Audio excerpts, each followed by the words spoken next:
Второто прашање доаѓа од Б.Андоновска и вели до кои здравствени проблеми доаѓа ако имаме само еден оброк во текот на денот.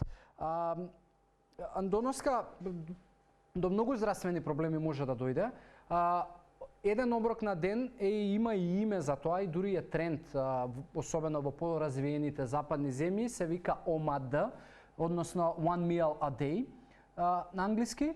И тој оброк практично таквиот начин на живење е налик на постење или фастинг, што е исто така тренд, но за разлика од интермитент фастинг, ова е малку поекстремно. Искрено не би ти го советувал да го правиш, затоа што од проста причина во еден оброк прво е многу тешко да ги внесеш сите калории во денот што ти требаат, а да не зборуваме за хранливите вредности. Дури и да речеме дека ете во еден оброк ќе ги внесеш сите калории кои што ти требаат, пошто ти можеш да изедеш буквално обилен оброк, неверојатно е, нема шанси да ги внесеш растителните влакна, подобри јаглехидрати, добри масти, ајде можеби заситени масти, протеин, некои попрости јаглехидрати ќе ги внесеш, но за овакви исто така важни хранливи вредности е многу тешко со еден оброк да ги внесуваш и баш поради тоа може да дојде до многу нарушувања. Пред на дигестивен систем, подоцна со дигестивен систем, да се нарушат и други системи,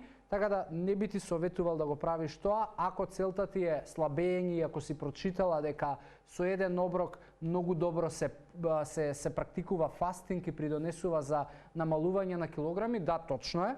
Ќе имаш многу побрзо и драстично намалување на килограми, но пак на крај на денот доаѓа прашањето што ќе правиш после тоа, затоа што мора тоа да заврши. И кога ќе заврши, на кои навики и начин на живот ќе се вратиш?